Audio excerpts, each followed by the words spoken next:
mayambu ahanba makthada kanglele pungwari channel gi maikadagi bisok khoirakpamna taram noksari channel asina ngasisu tabada ki tujungba phawraba subscribers na thabira powari ama mayamda khudol tamjage haiduna poduna laksari wari asi lithok charapa matamda soikiba langkiba kaya yarabosu mayamna nungsibiduna ngakpiu haiduna hajari aduga amana channel asibu mapung phanba matamda sarugya biboina ado madamna like amadi subscribe share to biro mahaduna jari subscribe to matamda bell icon du on to biro mathangi wari thaglapa matamda ado madamgi phone da phangna bagi damakta adu de wari se hongna ba tokjaraki thaudo se sahi kharagi mamangda sengba ma ki thoki ba wari ma khapni sabsabi sahi dai di kaure ai gi mingna prabin kawi ai gi laifam ne imphal dagi khara hai tharaga leipa mafam jaka amadagi ni ai khogi khungkang asi asuki matik leibade yamna nungai rami adubu tangkak amadi yamna nungai taba haibado khirami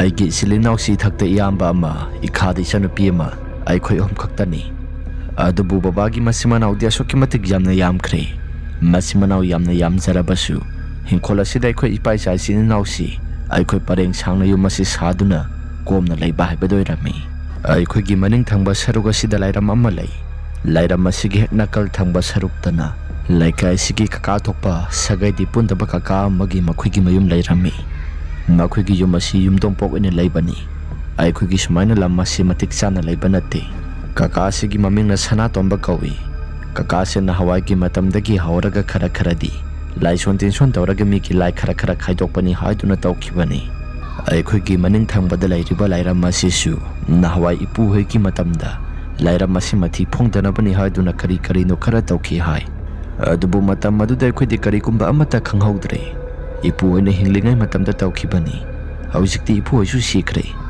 ipu hoina sikiba matam asi aina gyan taboi tadaboi tawrakpa madugi matamdani ai khoina lairiba jaga asi hanadi amna suklammi hai aduna yum asi saba horakpada laison tension khara tawraba matungda laira masida lairiba lai singa simati khara khara phonglakpado ipu hoigi matamda lai asi mathi phonglaktanabani haduna kari kari no khara tawkhibado ai khogi matamda lai asi mathi phonglaktabani laira masida lairiba lai asi angobaga mubagani aduna amuba si mathi phonglakpa matamda ai khogi laikai si kari kari no khara ana yak yamna toina ti thoi hai aduna mathi asi phonglaktanabagi damakta laison tension dawdona thamkhibani hai ai khogi yana khasi numthal ki matamda phawbada ai khoisi yengbada kitang de akiba phawi maramde wapal dagi udagi hauraga asuki matik yamna songna hawi laira mapana goisilli aide kaya thudona hainaba oiramde nongma numit ama ina babada sumnangi baba lairamne haiduna toribasi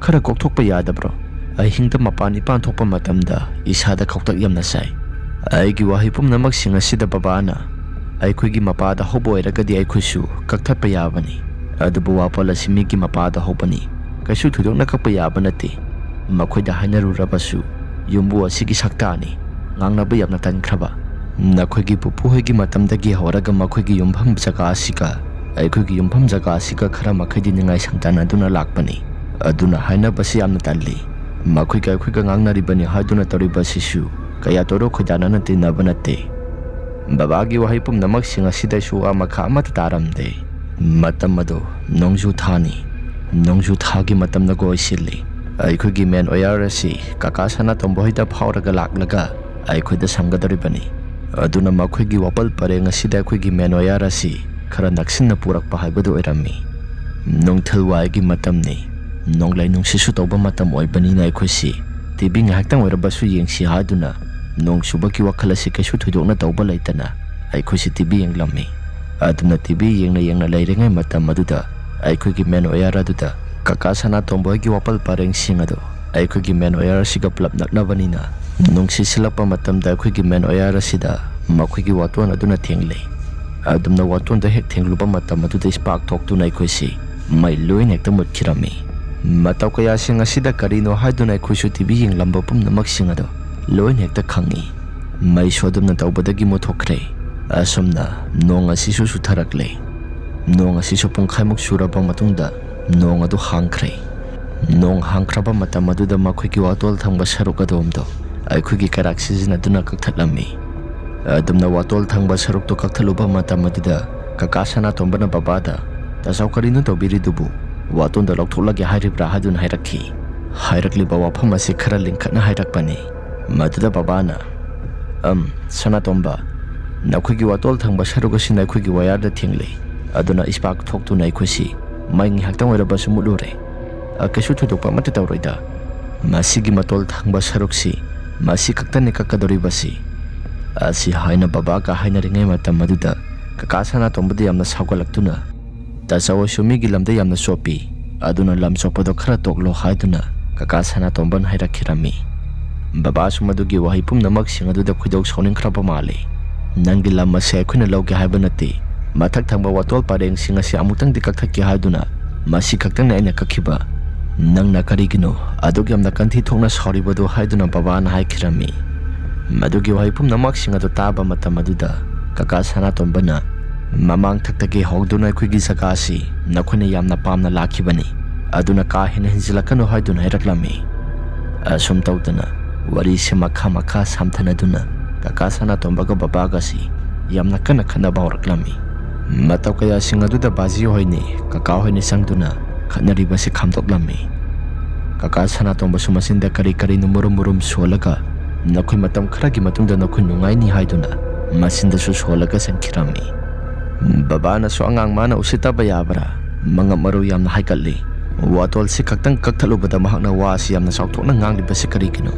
ꯃꯁꯤ ꯌꯥꯝꯅ ꯃꯉꯞ ꯃꯔꯨ ꯍꯥꯏꯒꯠꯂꯤꯕꯁꯤ ꯑꯃꯨꯛꯇꯪ ꯊꯨꯗꯦꯛꯀꯦ ꯍꯥꯏꯗꯨꯅ ꯕꯕꯥꯅ ꯕꯥꯖꯤꯗ ꯍꯥꯏꯔꯝꯃꯤ꯫ ꯃꯗꯨꯗ ꯕꯥꯖꯤꯅ ꯌꯥꯔꯦ, ꯑꯉꯥꯡ ꯑꯁꯤꯒ ꯅꯪ ꯃꯥꯟꯅꯔꯒ ꯀꯩꯗꯧꯒꯦ ꯍꯥꯏꯔꯤꯕꯅꯣ? ꯃꯤꯔꯣꯟꯁꯨ ꯍꯥꯟꯅꯗꯒꯤ ꯊꯨꯡꯗꯅꯒ ꯂꯩꯁꯤꯜꯂꯤ, ꯑꯃꯨꯛꯀ ꯍꯦꯟꯅ ꯐꯔꯛ ꯇꯥꯔꯛꯂꯕꯗꯤ ꯅꯪ ꯀꯃꯥꯏꯅ ꯇꯧꯒꯅꯤ? ꯕꯕꯥꯁꯨ ꯃꯋꯥ ꯂꯧꯗꯦ ꯍꯥꯏꯗꯨꯅ ꯈꯨꯝꯂꯝꯃꯤ꯫ ꯃꯗꯨꯗ ꯕꯥꯖꯤꯅ ꯑꯃꯨꯛ ꯈꯨꯝꯃꯤ, ꯃꯤꯒꯤꯗꯤ ꯃꯍꯩ ꯌꯥꯝꯅ ꯍꯩꯕꯅꯤ, ꯅꯪꯒꯤꯗꯤ ꯀꯔꯤ ꯍꯩꯒꯦ ꯍꯥꯏꯕꯅꯤꯗ? ꯅꯪꯒꯤ ꯅꯣꯡꯃꯒꯤ ꯑꯐꯪ ꯑꯐꯪꯕ ꯁꯨꯔꯒ ꯆꯥꯖꯕ ꯅꯠꯇꯅ ꯅꯪ ꯀꯔꯤꯁꯨ ꯍꯩꯕ ꯅꯠꯇꯦ꯫ ꯃꯤꯒꯤꯗꯤ ꯃꯃꯥꯡ ꯊꯛꯇꯒꯤ ꯍꯧꯔꯒ ꯃꯄꯥ ꯃꯄꯨꯅ ꯂꯣꯏꯅ ꯃꯥꯏꯕ ꯑꯣꯏꯔꯒ ꯂꯥꯛꯄꯅꯤꯅ ꯃꯍꯩ ꯍꯩꯕꯅꯤ꯫ ꯕꯥꯖꯤꯒꯤ ꯋꯥꯍꯩ ꯄꯨꯝꯅꯃꯛꯁꯤꯡ ꯑꯁꯤꯗ ꯕꯕꯥꯁꯨ ꯇꯨꯃꯤꯟꯅ ꯂꯩꯈꯤꯔꯝꯃꯤ꯫ ꯃꯁꯤꯒꯤ ꯃꯈꯥ ꯇꯥꯔꯛꯄꯗ ꯏꯃꯨꯡ ꯑꯅꯤꯁꯤ ꯍꯥꯟꯅꯗꯒꯤ ꯈꯔ ꯅꯨꯡꯉꯥꯏꯅꯗꯅꯒ ꯂꯩꯁꯤꯜꯂꯤ, ꯑꯃꯨꯛꯀ ꯍꯦꯟꯅ ꯅꯨꯡꯉꯥꯏꯅꯗꯕ ꯍꯥꯏꯕꯗꯨ ꯑꯣꯏꯈ꯭ꯔꯦ꯫ ꯅꯨꯃꯤꯠꯇꯣ ꯅꯣꯡꯁꯨ ꯈꯔ ꯆꯨꯔꯝꯃꯤ꯫ ꯅꯣꯡ ꯆꯨꯕ ꯈꯛꯇꯁꯨ ꯅꯠꯇꯅ ꯅꯨꯡꯁꯤꯠꯁꯨ ꯌꯥꯎꯅ ꯅꯨꯡꯁꯤꯠ ꯑꯁꯤ ꯌꯥꯝꯅ ꯀꯟꯅ ꯁꯤꯠꯄ ꯍꯥꯏꯕꯗꯨ ꯑꯣꯏꯔꯝꯃꯤ꯫ ꯅꯨꯃꯤꯠꯇꯨꯒꯤ ꯅꯨꯃꯤꯗꯥꯡꯒꯤ ꯃꯇꯝ ꯑꯗꯨꯗ ꯏꯃꯥꯁꯤ ꯆꯥꯛ ꯆꯥꯕ ꯇꯣꯛꯂꯕ ꯃꯇꯨꯡꯗ ꯅꯣꯡ ꯑꯁꯤ ꯈꯔ ꯍꯥꯡꯂꯤ꯫ ꯀꯣꯜꯂꯤꯛ ꯑꯁꯤ ꯐꯦꯡꯍꯧꯔꯒꯦ ꯍꯥꯏꯗꯨꯅ ꯃꯄꯥꯟꯂꯣꯝꯗ ꯐꯦꯡꯈꯤꯕꯅꯤ꯫ ꯕꯕꯥꯒ ꯑꯩꯒ ꯏꯌꯥꯝꯕꯒꯗꯤ ꯃꯩ ꯇꯦꯛꯇꯨꯅ ꯌꯨꯝꯖꯥꯎꯗ ꯂꯩꯔꯝꯃꯤ꯫ ꯏꯆꯟꯅꯨꯄꯤꯗꯤ ꯃꯍꯥꯛꯀꯤ ꯀꯥꯗ ꯆꯪꯁꯤꯜꯂꯒ ꯇꯨꯝꯈ꯭ꯔꯦ꯫ ꯏꯃꯥꯅ ꯀꯣꯜꯂꯤꯛ ꯊꯝꯈꯤꯕꯁꯤꯡ ꯑꯗꯨ ꯑꯩꯈꯣꯏꯁꯨ ꯂꯣꯏꯅ ꯇꯥꯔꯝꯃꯤ꯫ ꯇꯧꯕꯇꯕꯨ ꯃꯅꯤꯡ ꯊꯣꯡꯒꯤ ꯊꯣꯡ ꯑꯗꯨ ꯃꯗꯨꯗ ꯀꯅꯥꯒꯨꯝꯕ ꯑꯃꯅ ꯊꯣꯡ ꯑꯗꯨ ꯍꯥꯏꯗꯣꯛ ꯍꯥꯏꯖꯤꯟ ꯁꯥꯟꯅꯕꯒꯤ ꯃꯈꯣꯜꯒꯨꯝꯅ ꯒꯝ ꯒꯝ ꯍꯥꯏꯗꯨꯅ ꯃꯈꯣꯜ ꯑꯗꯨ ꯑꯅꯤ ꯑꯍꯨꯝꯂꯛ ꯇꯥꯈꯤ꯫ ꯃꯇꯧ ꯀꯌꯥꯁꯤꯡ ꯑꯗꯨꯗ ꯏꯃꯥꯁꯨ ꯊꯣꯡ ꯑꯗꯨ ꯍꯥꯊꯨ ꯂꯣꯟꯁꯤꯜꯂꯕ ꯃꯇꯨꯡꯗ ꯌꯨꯝꯖꯥꯎ ꯇꯝꯅ ꯄꯔꯞ ꯂꯥꯛꯂꯦ꯫ ꯕꯕꯥꯅꯁꯨ ꯏꯃꯥꯒꯤ ꯃꯇꯧ ꯀꯌꯥꯁꯤꯡ ꯑꯗꯨꯗ ꯁꯨꯝꯅ ꯍꯥꯏꯈꯤ, ꯀꯩꯗꯧꯔꯒꯦ ꯅꯁꯥꯗꯣ ꯑꯐꯤꯡ ꯑꯐꯥꯏ ꯑꯣꯏꯅ ꯆꯦꯟꯊꯣꯔꯛꯂꯤꯕꯗꯣ? ꯃꯣꯏ ꯕꯕꯥ, ꯀꯣꯜꯂꯤꯛ ꯑꯁꯤ ꯊꯝꯂꯕ ꯃꯇꯨꯡꯗ ꯑꯩꯅ ꯉꯁꯥꯏ ꯊꯣꯡ ꯑꯗꯨ ꯂꯣꯟꯁꯤꯜꯂꯒ ꯆꯪꯂꯛꯈꯤꯕꯅꯤ꯫ ꯑꯗꯨꯕꯨ ꯊꯣꯡ ꯑꯁꯤ ꯀꯔꯤꯅꯣ ꯈꯪꯗꯦ, ꯃꯇꯣꯝꯇ ꯍꯥꯡꯗꯣꯔꯛꯂꯕ ꯃꯇꯨꯡꯗ ꯒꯝ ꯍꯥꯏꯗꯨꯅ ꯄꯨꯡꯊꯤꯡꯗ ꯊꯤꯡꯖꯤꯜꯂꯤ꯫ ꯃꯇꯧ ꯀꯌꯥꯁꯤꯡ ꯑꯗꯨꯗ ꯑꯩꯁꯨ ꯏꯁꯥꯁꯤ ꯄꯥꯈꯠꯄꯣꯏ ꯀꯩꯕꯣꯏ ꯊꯣꯡ ꯑꯗꯨ ꯂꯣꯟꯁꯤꯜꯂꯒꯦ ꯍꯥꯏꯗꯨꯅ ꯊꯣꯡ ꯃꯅꯥꯛ ꯇꯝꯅ ꯆꯪꯁꯤꯜꯂꯨꯕ ꯃꯇꯝ ꯑꯗꯨꯗ ꯃꯅꯤꯡ ꯑꯣꯏꯔꯞꯅ ꯋꯥꯄꯜ ꯊꯪꯕ ꯑꯁꯣꯝ ꯊꯪꯕ ꯁꯔꯨꯛ ꯑꯁꯤꯗ ꯀꯅꯥꯒꯨꯝꯕ ꯑꯃ ꯂꯦꯞꯄꯒ ꯂꯩꯕꯒꯨꯝꯅ ꯅꯣꯡ ꯃꯔꯛ ꯑꯗꯨꯗ ꯎꯔꯛꯈꯤ꯫ ꯃꯇꯧ ꯀꯌꯥꯁꯤꯡ ꯑꯗꯨꯗ ꯑꯩꯒꯤ ꯏꯁꯥꯁꯤ ꯀꯤꯕ ꯍꯦꯟꯃꯟꯈꯤꯕꯅ ꯊꯣꯡ ꯑꯗꯨ ꯄꯔꯞ ꯊꯤꯡꯖꯤꯜꯂꯕ ꯃꯇꯨꯡꯗ ꯌꯨꯝꯖꯥꯎ ꯇꯝꯅ ꯂꯥꯛꯂꯤꯕꯁꯤꯅꯤ꯫ ꯏꯃꯥꯒꯤ ꯋꯥꯍꯩ ꯄꯨꯝꯅꯃꯛꯁꯤꯡ ꯑꯗꯨꯗ ꯕꯕꯥꯅ ꯀꯅꯥ ꯂꯦꯞꯄꯒ ꯂꯩꯍꯧꯕꯅꯣ ꯍꯥꯏꯁꯤ? ꯂꯥꯛꯑꯣ ꯌꯦꯡꯉꯨꯁꯤ ꯂꯥꯛꯑꯣ꯫ ꯑꯁꯤ ꯍꯥꯏꯔꯒ ꯏꯃꯥꯒ ꯕꯕꯥꯒ ꯁꯛꯁꯪ ꯇꯝꯅ ꯄꯔꯞ ꯆꯪꯈꯤꯔꯝꯃꯤ꯫ ꯉꯥꯏꯍꯥꯛꯇꯪꯒꯤ ꯃꯇꯨꯡꯗ ꯏꯃꯥꯒ ꯕꯕꯥꯒꯗ ꯊꯣꯔꯛꯂꯤ, ꯑꯗꯨꯒ ꯀꯔꯤꯒꯨꯝꯕ ꯑꯃꯠꯇ ꯂꯩꯇꯦ, ꯅꯪꯒꯤ ꯋꯥꯈꯜꯅ ꯈꯟꯈꯤꯕ ꯑꯣꯏꯔꯝꯒꯅꯤ ꯍꯥꯏꯗꯨꯅ ꯕꯕꯥꯅ ꯏꯃꯥꯗ ꯍꯥꯏꯔꯝꯃꯤ꯫ ꯏꯃꯥꯁꯨ ꯋꯥꯗꯣ ꯃꯈꯥ ꯇꯥꯅ ꯑꯃꯠꯇ ꯉꯥꯡꯗ꯭ꯔꯦ꯫ ꯑꯩꯕꯨ ꯍꯧꯖꯤꯛ ꯎꯈꯤꯕꯗꯨꯕꯨ ꯀꯔꯤꯅꯣ? ꯃꯪꯂ ꯀꯔꯤꯅꯣ ꯑꯩ ꯒ꯭ꯌꯥꯟ ꯃꯦꯟ ꯇꯥꯗ꯭ꯔꯦ ꯍꯥꯏꯗꯨꯅ ꯏꯃꯥꯅꯁꯨ ꯍꯥꯏꯔꯛꯂꯝꯃꯤ꯫ ꯅꯨꯃꯤꯠꯇꯨꯒꯤ ꯊꯧꯗꯣꯛꯁꯤꯡ ꯑꯗꯨ ꯑꯩꯁꯨ ꯏꯁꯥꯗ ꯀꯔꯤꯅꯣ ꯍꯥꯏꯗꯨꯅ ꯈꯟꯖꯥꯟꯅꯔꯝꯃꯤ꯫ ꯑꯗꯨꯕꯨ ꯌꯥꯝꯅ ꯊꯣꯏꯗꯣꯛꯅ ꯈꯟꯖꯤꯜꯂꯨꯕ ꯇꯧꯔꯨꯗꯅ ꯑꯩꯁꯤ ꯑꯩꯒꯤ ꯀꯥꯗ ꯇꯨꯝꯕ ꯆꯪꯂꯛꯂꯦ꯫ ꯅꯨꯃꯤꯠꯇꯣ ꯅꯣꯡ ꯑꯁꯤꯁꯨ ꯍꯥꯏꯅꯤꯡꯉꯥꯏ ꯂꯩꯇꯅ ꯌꯥꯝꯅ ꯆꯨꯕ ꯍꯧꯔꯛꯂꯝꯃꯤ꯫ ꯑꯩꯁꯨ ꯅꯣꯡ ꯆꯨꯔꯛꯄ ꯑꯁꯤꯗ ꯇꯨꯝꯊꯕꯗ ꯅꯨꯡꯉꯥꯏꯔꯅꯤ ꯍꯥꯏꯗꯨꯅ ꯑꯩꯁꯨ ꯅꯨꯡꯉꯥꯏꯅ ꯇꯨꯝꯊꯔꯒꯦ ꯍꯥꯏꯗꯨꯅ ꯋꯥꯈꯜꯗ ꯈꯜꯂꯛꯂꯦ꯫ ꯑꯁꯨꯝ ꯇꯧꯗꯅ ꯅꯨꯃꯤꯠꯇꯨꯃꯗꯤ ꯍꯧꯈ꯭ꯔꯦ꯫ ꯉꯔꯥꯡ ꯅꯨꯃꯤꯗꯥꯡ ꯊꯣꯛꯈꯤꯕ ꯊꯧꯗꯣꯛꯁꯤꯡ ꯑꯗꯣ ꯑꯩꯈꯣꯏ ꯏꯃꯨꯡ ꯃꯅꯨꯡꯒꯤ ꯃꯤꯑꯣꯏꯁꯤꯡꯁꯨ ꯀꯌꯥ ꯊꯣꯏꯗꯣꯛꯅ ꯊꯧꯁꯥꯟꯅꯔꯝꯗꯦ꯫ ꯅꯨꯃꯤꯠꯇꯨꯒꯤ ꯅꯨꯃꯤꯗꯥꯡꯅꯤ꯫ ꯅꯨꯃꯤꯗꯥꯡꯒꯤ ꯃꯇꯝ ꯑꯗꯨꯗ ꯆꯥꯛ ꯏꯁꯤꯡ ꯆꯥꯁꯤꯟꯅꯕ ꯂꯣꯏꯁꯤꯜꯂꯕ ꯃꯇꯨꯡꯗ ꯕꯕꯥꯁꯤ ꯃꯈꯣꯡ ꯍꯥꯝꯕ ꯆꯪꯈꯤꯕꯅꯤ꯫ Babana makhong aham hek tholakpa matam aduda babagi masado kanano haiduna yamna khana laukirami. Babagi matau kaya sing aduda akhuna kaidorage haiduna imungdagi kaurami. Babasu masado kaisu tawdabagumna para laklaba matungda thong adu lonsilami aduga sumna hiraklami. Aisu khong ase hamba loisilaba matungda imungda sanglage haiduna lakpani. Aduda khara tung oirapna khonjel adusu karino khangdi loksimbam amata khangdi ningthem haina yamna mayek singna kaurai kanagi khonjel bu oirikaba idea mata khangdre. Babagi wahi pumnamak singa sida iman haiki moi babagi wakhangna khanba natabro wakhangna khanba makti natte tasing amaki kaurakhi aisu laithuktu ni yengthukluba matamda kanagumba amata leibudi uramde. Asi haraga babagi wahi pumnamak singa doi khumayam sutarami.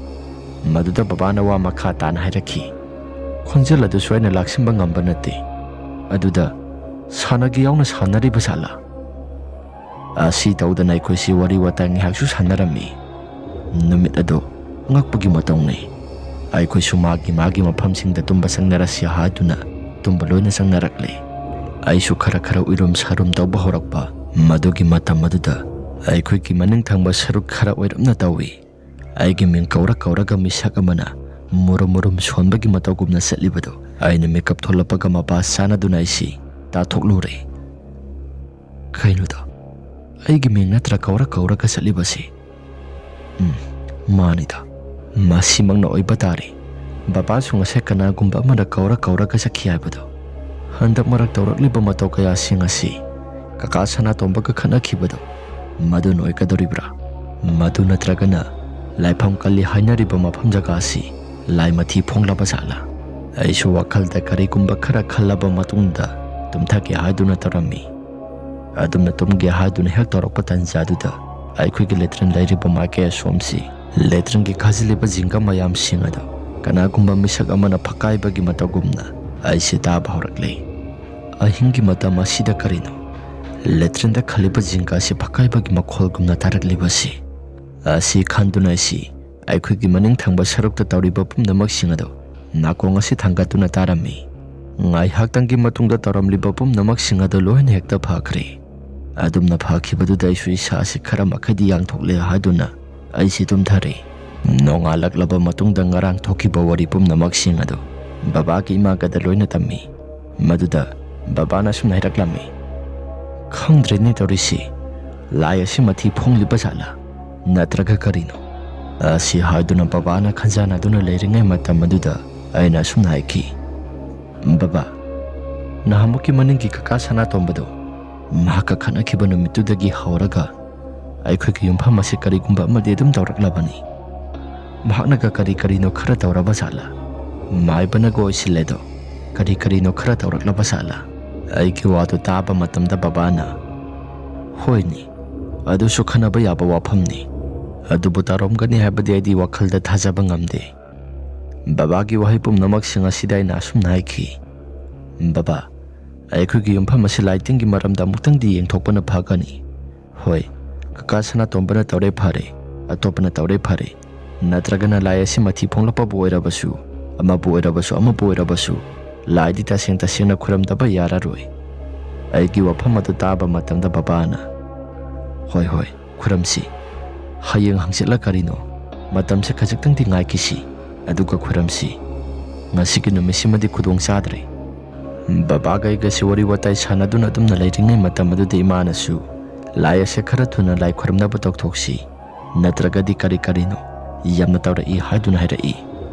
Ima sungarang ahingi matam aduda imada takiba makhol mayam singadu tamlakle.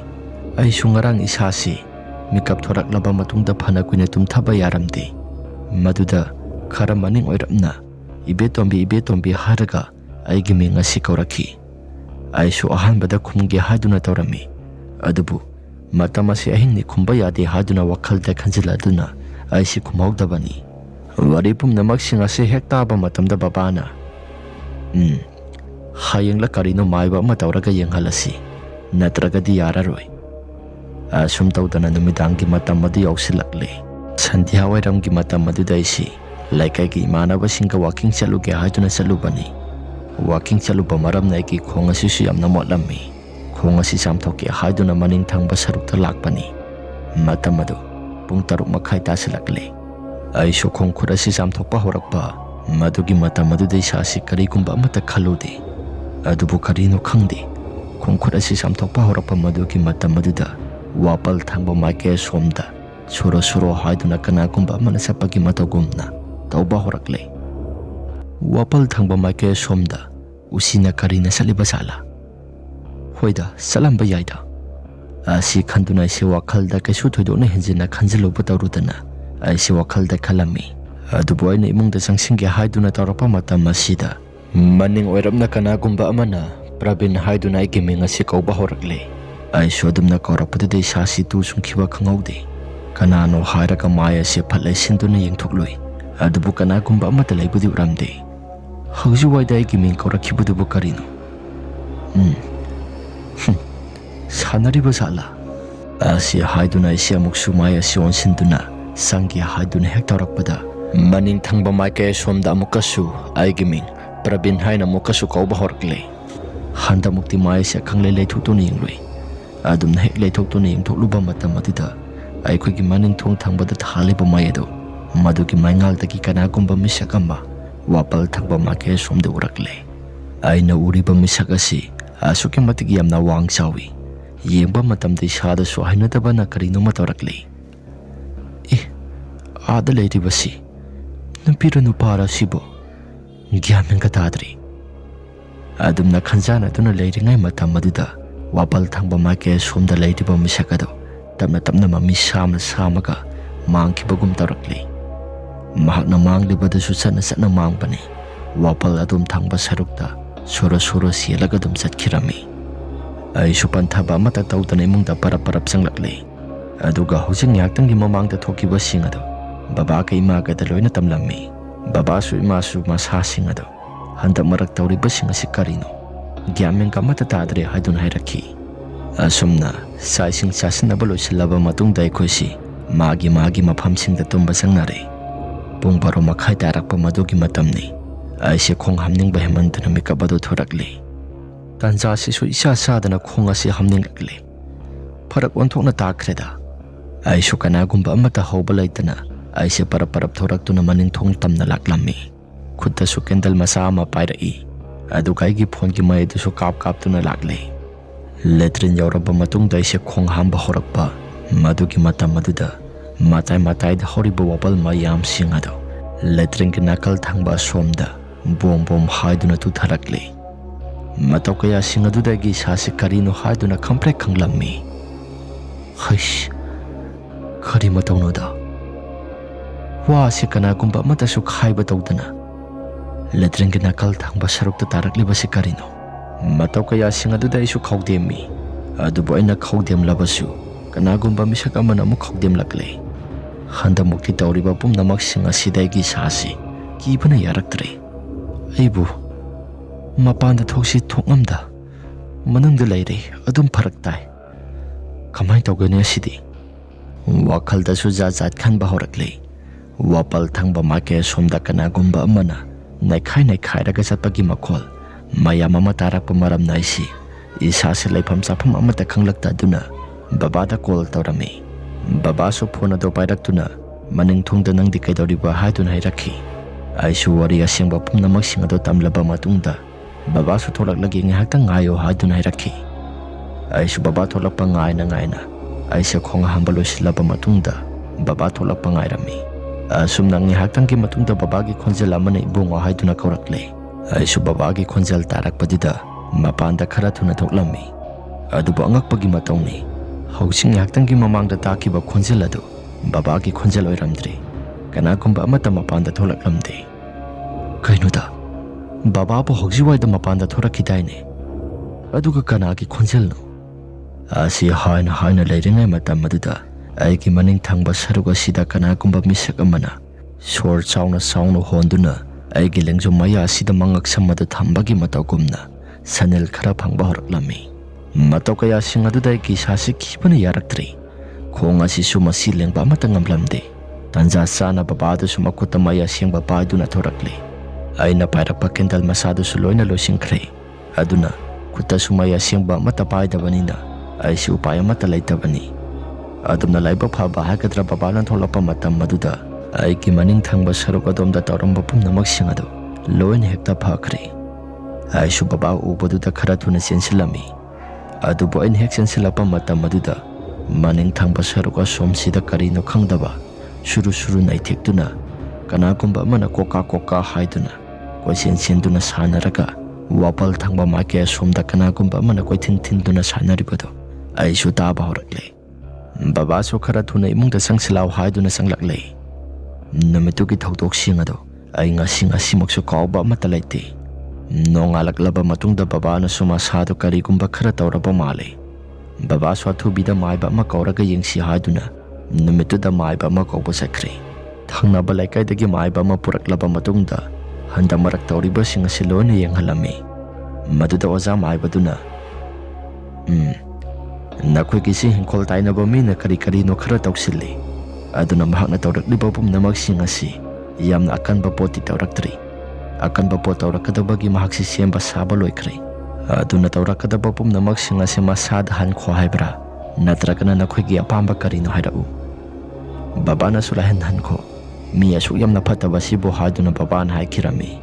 Matawa sumtaw na maiba doon na suyeng biraba matungda ay ko'y suwa kalado karayang tukli. Ado ka makataba da karigumba matatawra kidri. Ado po ay ko'y gimaning tangba kakasana tomba si di masado. Nung marakta sa lubada, tusinto na makongado tekli hado na. Pamungdagi hakwa pangamda na lay kirami. Mahaki makongado supana ko'y rabab hawada. Siyek-siyek to na yam na sa lami. Masigi makatarak pa di karigumba matayag tawra kidri. Mahakso mahak na tao kiba pum na magsinga daw. Lahen halak lekhang do na mahakso. Karigumba matatawra kidri. Wari si matangas dalo sinjari. Wari sinungay birabadi. Like amadi subscribe siya to bira muhado na jari. Ado ka mana. Ado mo tong gisada tokpa sing bawari sing lay biragadi. Ay ko na pitok sa riba WhatsApp number asida. Tabirang na banin sinjari. Ngasigi na di matangas dalo sinjaragi. Matanggi wari daw mo na teng narasi. Imalay bak na yay pari.